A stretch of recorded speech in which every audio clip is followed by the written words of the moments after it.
நம்முடைய பாரத பிரதமர் இன்றைக்கு எண்ணி பார்க்க வேண்டும். காலை செய்தியிலே பார்த்தேன். இங்க இருக்கின்ற போது பல்வேறு செய்திகளை நாங்கள் கூர்ந்து கவனிக்கின்ற போதுதான் மத்திய அரசிலே ஒரு சிறந்த பாரத பிரதமர் இந்தியாவிலே இருக்கிறார் என்று வரலாற்றை படைத்திருக்கிறார். நான் எதற்காக இதை சொல்லுகிறேன் சொன்னால், நம்முடைய நாளை பத்திரிகையிலே நான் பார்க்கின்ற போது ரஷ்யாவுடைய அதிபர் புட்டின் சொன்னார், உக்ரைனுடைய போர் நடந்து கொண்டிருக்கிறது, இதை சமாதானப்படுத்துவதற்கு அங்கே பேச்சுவார்த்தை நடத்தி சுமூகமான முறையை கொண்டு வருவதற்காக 2 தலைவர்கள் முயற்சி மேற்கொண்டார்கள் வெற்றி பெறுவதற்காக என்று சொல்லி அமெரிக்க அதிபர் ட்ரம்ப் அவர்களையும் நம்முடைய பாரத பிரதமர் பெருமதிப்புக்குரிய நரேந்திர மோடி அவர்களையும் பாராட்டினார். நான் எதற்காக இதை சொல்கிறேன் சொன்னால், யார் நல்லதை செய்கிறார்கள் இவரை பாராட்ட வேண்டும். இன்றைக்கு இந்திய நாடு ஒருமைப்பாடு உள்ள நாடாக இன்றைக்கு வாழ்கிறது என்று சொன்னால் அதற்கு அவரெல்லாம் காரணம். ஆனால் குறிப்பிடுவதற்கு காரணம் நீங்கள் சிந்திக்க வேண்டியதுதான். ஒன்றே நான் உங்களிடத்திலே நினைவூட்ட விரும்புகிறேன். கோவிட்-19 வருகிற போது இந்த உலகத்திலே அதிக மக்கள் தொகையை கொண்டிருக்கிற நம்முடைய நாட்டில் அத்தனை பேருக்கும் தடுப்பூசி இலவசமாக போட்ட வரலாறு இந்த மண்ணிலே இருக்கிறது.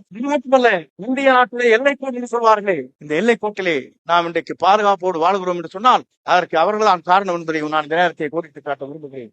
ஓராண்டு காலம் இயங்க முடியவில்லை. அனைத்து மாநிலம் தத்தளித்துக் கொண்டிருக்கிற நேரம். ஆனால் உணவு பஞ்சம் இல்லாமல் நிதியமைச்சர் அதை உருவாக்கி காட்டிய வரலாறு இந்த மண்ணிலே இருக்கிறது.